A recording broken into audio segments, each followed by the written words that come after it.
ಹಣ್ಣ ತಿಂದು ಸಿಹಿ ಹಣ್ಣ ಕೊಡುವ ಮರ ನೀಡಿ ನೀಡಿ ಮುಕ್ತ.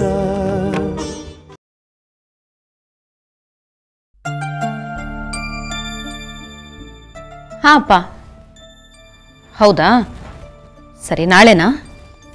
ಆಯಿತು, ನಿರ್ಮಲಂಗೂ ನಾ ಕೇಳಿದೆ ಅಂತ ಹೇಳಿ. ಹಾಂ, ಅಮ್ಮಂಗೆ ಹೇಳ್ತೀನಿ ನಾನು. ಬಾಯ್. ನಿಮ್ಮಪ್ಪನೇ ಏನಂತ? ನಿರ್ಮಲನ ಜೊತೆ ಊರಿಗೆ ಹೋಗಿದ್ರಲ್ಲ, ನಾಳೆ ಬರ್ತಾರಂತೆ, ನಿಂಗೆ ಹೇಳಕ್ಕೆ ಹೇಳಿದ್ರು.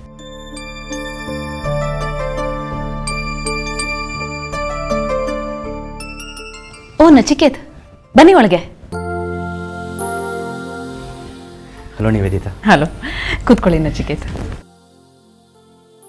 ನಮಸ್ತೆ ಅಮ್ಮ. ನಚಿಕೇತ್ ಅವರೇ, ಹೊರಡೋಣವಾ ಪಕ್ಷದ ಆಫೀಸ್ಗೆ? ಮೀಟಿಂಗ್ಗೆ ಇನ್ನೂ ಅರ್ಧ ಮುಕ್ಕಾಲು ಗಂಟೆ ಟೈಮ್ ಇದೆ ನಿವೇದಿತಾ.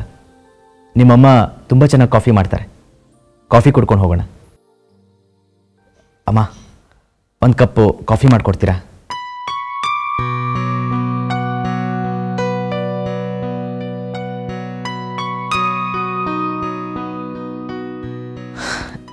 ನಿವೇದಿತಾ ಅವರೇ, ದೇವಾನಂದ್ ಅವರು ಬಿಂಗವ್ರ ಪಕ್ಷದಿಂದ ನಿಮ್ಮ ವಿರುದ್ಧ ನಿಲ್ಲೋದು ಅಂತಿತ್ತಲ್ಲ, ಅದಿವಾಗ ಕ್ಯಾನ್ಸಲ್ ಆಗಿದೆ.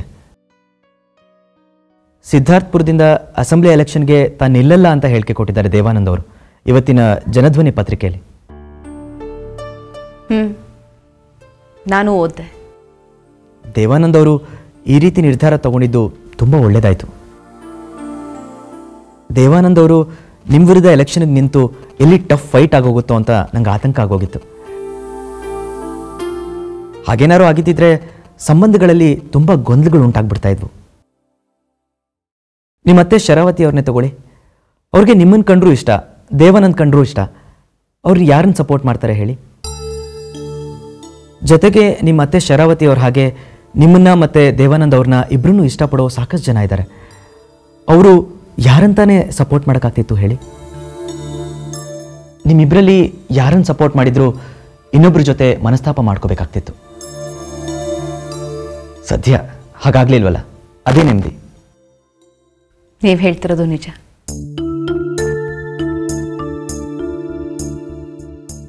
ಥ್ಯಾಂಕ್ ಯು ಮಾ.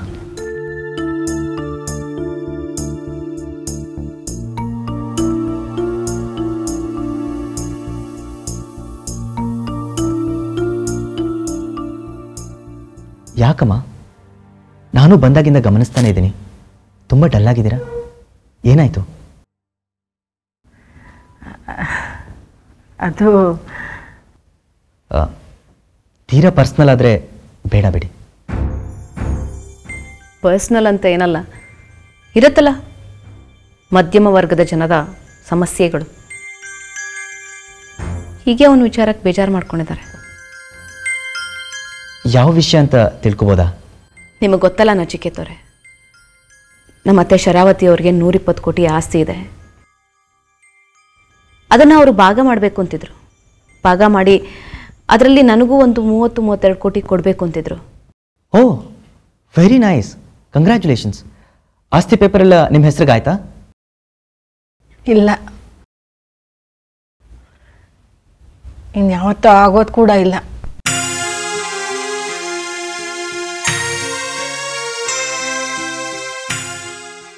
ಅಂದರೆ ಇವಳು ಓರ್ಗೀತಿ ದೇವ್ಯಾನಿ ಇದ್ದಾಳಲ್ಲ, ಅವಳು ಅಪೋಸ್ ಮಾಡಿದ್ಲಂತೆ. ಶರಾವತಿ ಅವರು ನಿವೇದಿತಾ ಹೆಸರಿಗೆ ಆಸ್ತಿ ಕೊಡ್ತೀನಿ ಇದ್ದಿದ್ದಕ್ಕೆ. ಹಾಗೇನಾದರೂ ಆಸ್ತಿ ನಿವೇದಿತಾ ಕೊಟ್ಟರೆ ಮನೆ ಬಿಟ್ಟು ಹೋಗ್ತೀನಿ ಅಂತ ಹೇಳಿದ್ಲಂತೆ. ಅದಕ್ಕೆ ಶರಾವತಿಯವರು ಇವಳ ಹೆಸರಿಗೆ ಯಾವ ಆಸ್ತಿನೂ ಕೊಡಲಿಲ್ಲ. ಅವ್ರು ಕೊಟ್ಟಿದ್ರು ನನಗೆ ತಗೊಳಕ್ಕೆ ಇಷ್ಟ ಇರಲಿಲ್ಲ.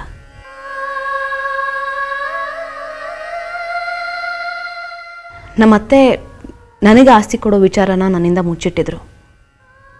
ಅಮ್ಮನಿಗೆ ಹೇಳಿದರು. ಇವಳ ಅತ್ತೆ ಶರಾವತಿಯವರು ಇವಳ ಹೆಸರಿಗೆ 32 ಕೋಟಿ ಆಸ್ತಿ ಕೊಟ್ಟೇ ಬಿಡ್ತಾರೆ ಅಂತ ಅಂದ್ಕೊಂಡು ಇವಳ ಹೆಸರಲ್ಲಿ ಒಂದು ಬಂಗ್ಲೆನೂ ಬುಕ್ ಮಾಡಿಬಿಟ್ಟಿದ್ದೆ.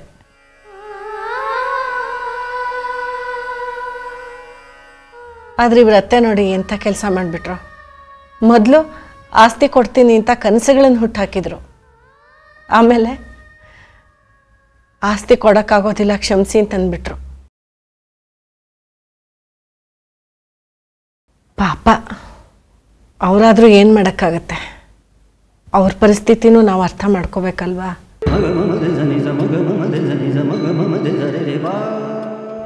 ಆದರೆ ನಮ್ಮ ಪರಿಸ್ಥಿತಿ ನೆನೆಸ್ಕೊಂಡ್ರೆ ನನಗೆ ಸಂಕಟ ಆಗುತ್ತೆ ನಚಿಕೇತ್. ಇವಳ ಪಾಡಿಗೆ ಇವಳು ವಿಜಯಘೋಷ ಚಾನೆಲ್ ನಡ್ಸ್ಕೊಂಡು ಹೋಗ್ತಾ ಇದ್ಲು. ಆದರೆ ಅವ್ರು ಬಂದುಬಿಟ್ಟು ಇವಳನ್ನ ರಿಕ್ವೆಸ್ಟ್ ಮಾಡಿಕೊಂಡು 2 ಚಾನೆಲ್ಗಳನ್ನು ಮರ್ಜ್ ಮಾಡಿ ಇವಳನ್ನು ಪಾಂಚಜನ್ಯ ಚಾನಲಲ್ಲಿ MD ಸೀಟಲ್ಲಿ ಕೂರಿಸಿದ್ರು. ಆಮೇಲೆ ಆ ಕೆಲಸನೂ ಇವಳು ಕಳ್ಕೊಂಡ್ಳು. ಶರಾವತಿಯವರೇನೋ ಇವಳಿಗೆ ಪ್ರತಿಬಿಂಬ ಚಾನಲ್ ಪಾರ್ಟ್ನರ್ಶಿಪ್ ಕೊಡಿಸಿದ್ರು. ಆದರೆ ಆಮೇಲೆ ಇವಳು ಶಿವಕೃಷ್ಣ ದೇಸಾಯಿ ಅವ್ರ ಪಕ್ಷ ಸೇರ್ಕೊಂಡಿದ್ದಕ್ಕಾಗಿ ಈ ಕೆಲಸನೂ ಬಿಡಬೇಕಾಯ್ತು. ಆ ಪಕ್ಷ ನೋಡಿದರೆ ತುಂಬ ಪ್ರಾಮಾಣಿಕವಾದ ಪಕ್ಷ ಅಂತ ಹೆಸರು ತಗೊಂಡ್ಬಿಟ್ಟಿದೆ. ₹1 ಸಂಪಾದನೆ ಇಲ್ಲ.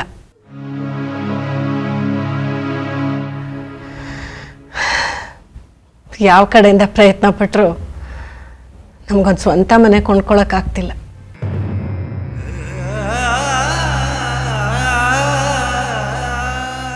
ಶರಾವತಿಯವರು ಹೇಗೂ ದುಡ್ಡು ಕೊಟ್ಟೇ ಕೊಡ್ತಾರೆ, ಅದರಲ್ಲಿ ಸ್ವಂತಕ್ಕೆ ಒಂದು ದೊಡ್ಡ ಮನೆ ಕೊಂಡ್ಕೋಬಹುದು ಅಂತೆಲ್ಲ ಕನಸು ಕಂಡೆ. ಇರುತ್ತಲ್ಲ ಮಧ್ಯಮ ವರ್ಗದವ್ರಿಗೂ ಆಸೆ ಕನಸು ಎಲ್ಲ. ಇನ್ನೇನು ಆ ಮನೆ ಸಿಕ್ಕೇ ಬಿಡ್ತು ಅಂತ ಅಂದ್ಕೊಂಡೆ. ಆದರೆ ಜೀವನದಲ್ಲಿ ನಾವು ಅಂದ್ಕೊಂಡು ಹಾಗೆ ಯಾವುದೂ ಆಗೋದಿಲ್ಲ ಬಿಡಿ.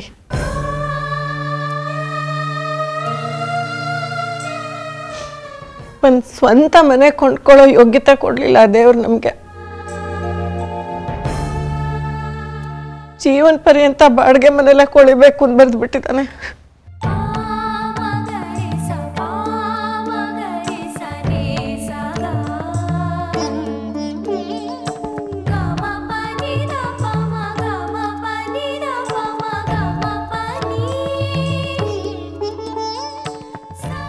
ನಿಮ್ಮಮ್ಮ ದೊಡ್ಡ ಮನೆ ಕೊಂಡ್ಕೊಳ್ಳೋಕ್ಕಾಗಲ್ಲ ಅನ್ನೋ ವಿಚಾರನ ತುಂಬ ಮನಸ್ಸಿಗೆ ಹಚ್ಕೊಂಡ್ಬಿಟ್ಟಿದ್ದಾರೆ. ನಮ್ಮ ತಾಯಿ ಹೇಳಿದಾಗೆ ನಾವು ಮಧ್ಯಮ ವರ್ಗದವರು. ಜೀವನದಲ್ಲಿ ಪ್ರತಿಯೊಂದು ಹೆಜ್ಜೆಲೂ ಕಾಂಪ್ರಮೈಸ್ ಮಾಡ್ಕೋಬೇಕಾಗತ್ತೆ. ಯಾಕೋ ಅಮ್ಮ ಈ ವಿಷಯನ ಅರ್ಥ ಮಾಡ್ಕೋತಾ ಇಲ್ಲ.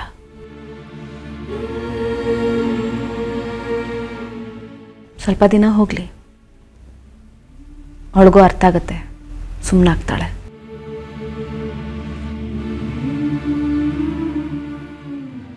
ಅಯ್ಯೋ, ಮಾತಾಡ್ತಾ ಮಾತಾಡ್ತಾ ಕಾಫಿನೇ ಕುಡಿಲಿಲ್ಲ ನೀವು. ಕಾಫಿ ತಣ್ಣಗಾಗೋಗಿರುತ್ತೆ, ಕೊಡಿ, ಬಿಸಿ ಮಾಡ್ಕೊಂಡು ಬರ್ತೀನಿ. ಒಂದು ನಿಮಿಷ ನಿವೇದಿತ, ಯಾವ ಬಿಲ್ಡರ್ಸ್ ಕಂಪ್ನಿಯಿಂದ ನಿಮ್ಮಮ್ಮ ಬಂಗ್ಲೆ ತಗೋಬೇಕು ಅಂತ ಇದ್ದಿದ್ದು? ಅದು SS ಬಿಲ್ಡರ್ಸ್ ಅಂತಿದೆಯಲ್ಲ, ಅದು. ಓಕೆ, ಒಂದು ನಿಮಿಷ ಬಿಸಿ ಮಾಡ್ಕೊಂಡು ಬರ್ತೀನಿ.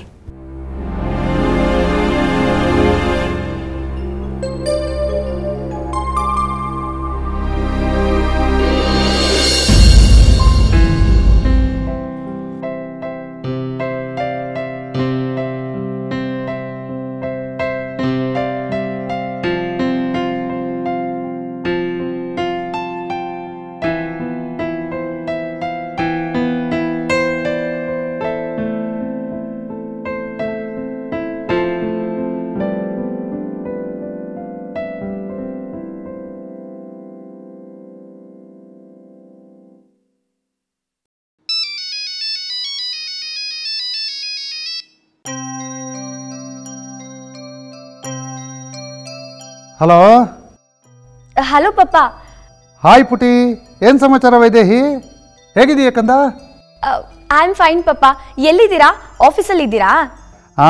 ಹೌದು. ಆ ದೇವಗಿರಿ ಸುಡುಕೊಪ್ಪ ಜಿಲ್ಲೆದು ಶಾಶ್ವತ ನೀರಾವರಿ ಯೋಜನೆದು ಪ್ರಾಜೆಕ್ಟ್ ನೋಡ್ತಾ ಇದ್ನಮ್ಮ. ಅದಕ್ಕೆ ಸಂಬಂಧಪಟ್ಟವ್ರು ಮಾತಾಡೋಕೆ ಬರ್ತಾರಂತೆ ನಾಳೆ. ಅದು ಮ್ಯಾಟರ್ ಹೈಕೋರ್ಟ್ ತನಕ ಹೋಗ್ಬೋದು ಅನಿಸುತ್ತೆ. ಅಲ್ಲಿ ಆ ಜಿಲ್ಲೆಗಳಲ್ಲಿ ನೀರಿಲ್ಲ, ಕುಡಿಯೋ ನೀರಿಲ್ಲ, ನದಿ ಎಲ್ಲ ಒಣಗೋಗ್ಬಿಟ್ಟಿದೆ, ಬೋರ್ಗಳೆಲ್ಲ ಒಣಗೋಗ್ಬಿಟ್ಟಿದೆ. ಅದಕ್ಕೆ ಶಾಶ್ವತ ನೀರಾವರಿ ಯೋಜನೆ ಒಂದು ಮಾಡಬೇಕು ಅಂತ ಭಾಳ ಟ್ರೈ ಮಾಡ್ತಾ ಇದ್ದಾರೆ.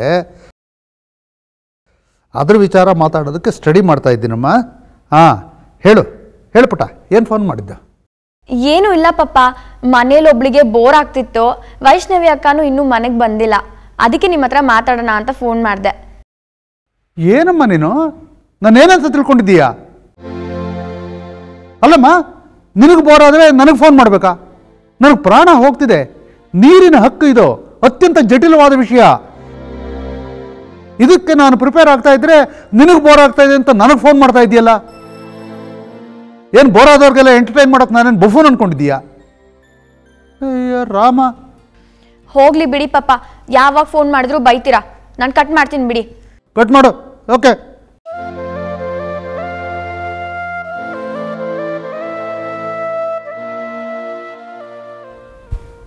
ರಾಮ,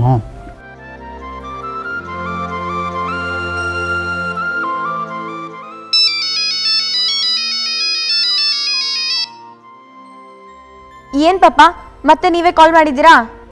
ನನಗೆ ತುಂಬ ಕೆಲಸ ಇತ್ತು, ಅದಕ್ಕೆ ಬೈದೆ ಅಷ್ಟೇ, ಏನು ಅಂದ್ಕೋಬೇಡ.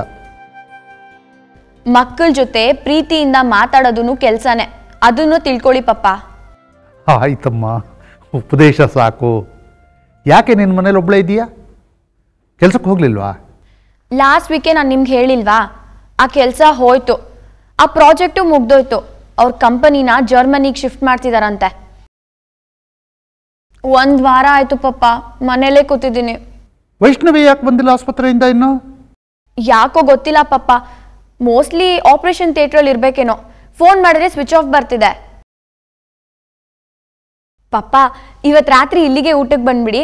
ಹೇಗಿದ್ರು ಮಮ್ಮಿ ಊರಲ್ಲಿಲ್ಲ, ನಾನೇ ಅಡುಗೆ ಮಾಡಿದ್ದೀನಿ ಫಸ್ಟ್ ಟೈಮ್. ನೀನು ಅಡುಗೆ ಮಾಡಿದ್ದನ್ನ ನಾನು ತಿನ್ನಬೇಕಾ? ದೇವರೇ ಗತಿ.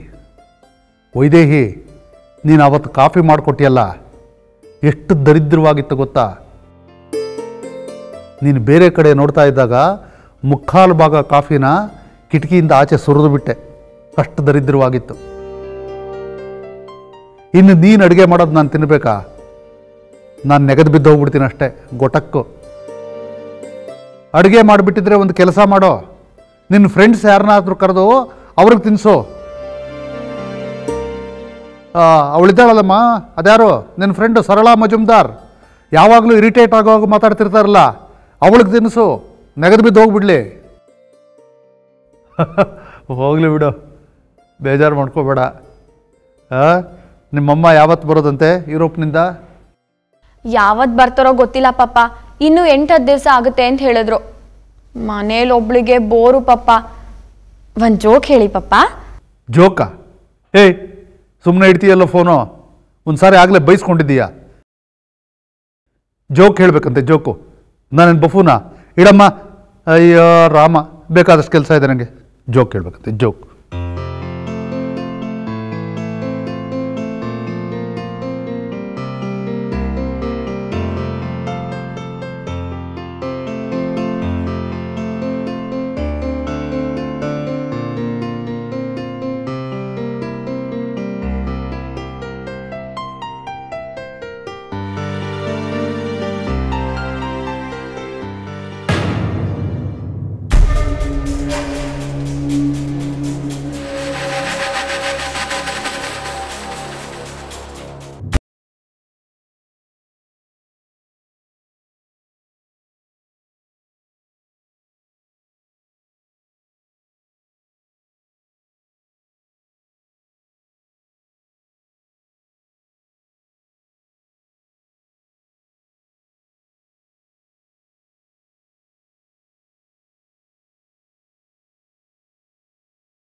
ವೈದೇಹಿ, ಅಲ್ಲೇನೆ ನೋಡ್ತಿದ್ಯಾ?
ಅಕ್ಕ, ನಿನ್ನೆಯಿಂದ ಪೊಲೀಸ್ನವರು ನಮ್ಮ ಮನೇನ ವಾಚ್ ಮಾಡ್ತಿದ್ದಾರೆ, ಹಾಗೆ ನಿನ್ನೂ ಫಾಲೋ ಮಾಡ್ತಿದ್ದಾರೆ ಅಂತ ಅನ್ಸುತ್ತೆ.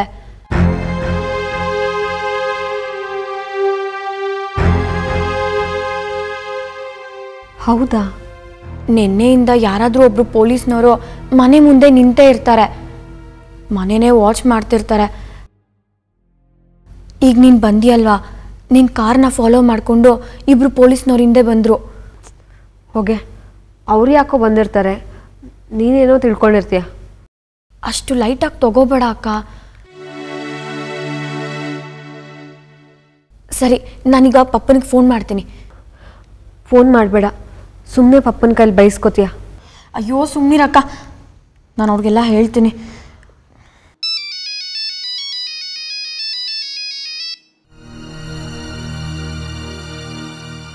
ಏನಮ್ಮ ಅದು ನಿಂದು ಮತ್ತೆ? ಪಪ್ಪ, ಅದು ನನಗೂ ಅಕ್ಕನಿಗೂ ಯಾಕೋ ತುಂಬ ಭಯ ಆಗ್ತಿದೆ ಪಪ್ಪ. ಭಯನ? ಯಾಕೆ, ಏನಾಯ್ತು? ಪಪ್ಪ, ನಿನ್ನೆಯಿಂದ ಪೊಲೀಸವರು ನಮ್ಮ ಮನೇನ ವಾಚ್ ಮಾಡ್ತಿದ್ದಾರೆ, ಸದಾ ಅಕ್ಕನೂ ಫಾಲೋ ಮಾಡ್ತಿದ್ದಾರೆ ಪಪ್ಪ. ಬೆಳಗಿಂದ ಒಬ್ಬ ಪೊಲೀಸವನು ಮನೆ ಮುಂದೆನೇ ನಿಂತಿದ್ದ. ಅಕ್ಕ ಕಾರಲ್ಲಿ ಬಂದ್ಲು, ಅಕ್ಕನ ಕಾರ್ ಫಾಲೋ ಮಾಡಿಕೊಂಡು ಇನ್ನೂ ಇಬ್ರು ಪೊಲೀಸ್ನವರು ಮೋಟ್ರ್ ಬೈಕಲ್ಲಿ ಬಂದರು ಪಪ್ಪ. ಓ, ದಿಸ್ ಇಸ್ ಸೀರಿಯಸ್. ಅದೇ ಆ ಮೋಹನ್ ದಾಸ್ ಕೊಲೆ ವಿಚಾರ ಅನ್ಸುತ್ತೆ. ಹೇಳಿದ್ರೆ ಕೇಳಲಿಲ್ಲ. ನಾನು 1000 ಸಾರ್ತಿ ಹೇಳಿದ್ದೀನಿ ವೈದೇಹಿ ನಿಮ್ಮ ಅಕ್ಕನಿಗೆ, ಹಚ್ಕೋಬೇಡ ಮೋಹನ್ ದಾಸ್ನ ಅಂತ. ಅವ್ರ ಅಣ್ಣನ ಮಕ್ಕಳ ಕೇಡಿಗಳು ಸುಮ್ಮನೆ ಇರಲ್ಲ, ಏನಾದರೂ ಕುತ್ತಿಗೆಗೆ ಬರುತ್ತೆ, ಹಚ್ಕೋಬೇಡ ಅಂತ ಹೇಳಿದ್ರೆ ಕೇಳಿಲ್ಲ. ಅವ್ರ ಮನೆಗೆ ಹೋಗ್ತಲೇ ಇದ್ಲು. ಹೋಗ್ಬೇಡ ಹೋಗ್ಬೇಡ ಅಂತ 1000 ಸಾರ್ತಿ ಹೇಳಿದ್ದೀನಿ. ಈಗ ನೋಡು ಎಲ್ಲಿಗೆ ಬಂತು. ಕೊಲೆ ಕೇಸ್ನಲ್ಲಿ ಇವಳನ್ನು ಫಾಲೋ ಮಾಡ್ತಾ ಇದ್ದಾರೆ. ಒಂದು ನಿಮಿಷ ನಿಮ್ಮ ಅಕ್ಕ ಇದ್ರೆ ಫೋನ್ ಕೊಡು. ಅಕ್ಕ, ಪಪ್ಪ ಮಾತಾಡ್ಬೇಕಂತೆ. ಹಲೋ ಪಪ್ಪ. ಏನಮ್ಮ ನೀನು ಹೀಗೆ ಮಾಡ್ಕೊಂಡು ಕೂತಿದ್ದೀಯಾ? ನೋಡು, ಅವತ್ತೇ ಹೇಳಿಲ್ಲ ನಾನು ನಿನಗೆ ಅವ್ರ ಮನೆಗೆ ಹೋಗ್ಬೇಡ ಅಂತ. ಹೇಳಿದ್ರು ಕೇಳಲಿಲ್ಲ ನೀನು, ಒಂದೇ ಸಮ ಹೋಗ್ತಾ ಇದ್ದೆ. ಈಗ ನೋಡು, ಕೊಲೆ ಕೇಸ್ನಲ್ಲಿ ಪೊಲೀಸ್ನವ್ರು ನೀನು ಸಸ್ಪೆಕ್ಟ್ ಮಾಡ್ತಾ ಇದ್ದಾರೆ ಅನಿಸುತ್ತೆ.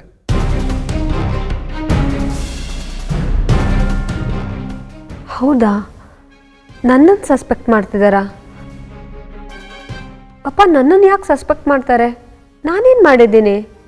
ಅವರಿಗೆ ಸಸ್ಪೆಕ್ಟ್ ಮಾಡೋದಕ್ಕೆ ಏನೇನು ಕಾರಣಗಳು ಬೇಕೋ ಅವೆಲ್ಲದನ್ನು ನೀನು ಕೊಟ್ಟಿದ್ದೀಯಾ, ಅದಕ್ಕೆ ಸಸ್ಪೆಕ್ಟ್ ಮಾಡ್ತಾ ಇದ್ದಾರೆ. ಸುಮ್ಮನೆ ಸಸ್ಪೆಕ್ಟ್ ಮಾಡಲ್ಲ ಯಾರೂ. ಸಾಯೋದಕ್ಕೆ ಮುಂಚೆ ಮೋಹನ್ ದಾಸ್ ಅವರು ಅವರ ಆಸ್ತಿನೆಲ್ಲ ನಿನ್ನ ಹೆಸರಿಗೆ ವಿಲ್ ಮಾಡಿದ್ದಾರೆ. 80%, 80% ಆಫ್ ಇಸ್ ಪ್ರಾಪರ್ಟೀಸ್. ಇನ್ನು 20% ಅದ್ಯಾವುದೋ ವೃದ್ಧಾಶ್ರಮಕ್ಕೆ ಮಾಡಿದ್ದಾರೆ. 80% ಅಂದರೆ 25ರಿಂದ 26 ಕೋಟಿ ರೂಪಾಯಿ ನಿನ್ನ ಹೆಸರಿಗೆ ಬಂದಿದೆ. ಸಂತೋಷ ಪಡೋ ವಿಚಾರ ಅನ್ಕೋಬೇಡ.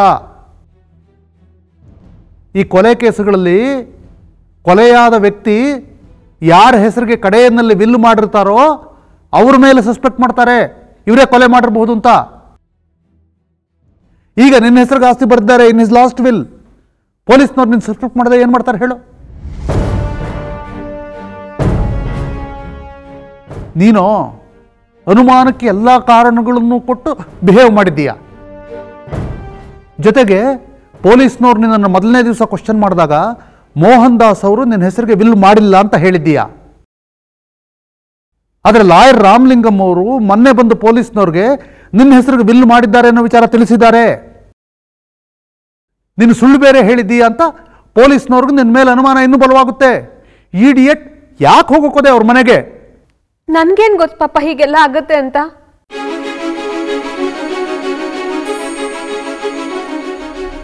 ಪಪ್ಪ, ಈಗ ಪೊಲೀಸವರು ನನ್ನನ್ನು ಅರೆಸ್ಟ್ ಮಾಡ್ತಾರಾ? ಯಾರಿಗೆ ಗೊತ್ತು? ನೋಡು, ನಿನ್ನೆಯಿಂದ ಮನೇನ ವಾಚ್ ಮಾಡ್ತಾ ಇದ್ದಾರಂತೆ, ನಿನ್ನೂ ಫಾಲೋ ಮಾಡ್ತಾ ಇದ್ದಾರಂತೆ.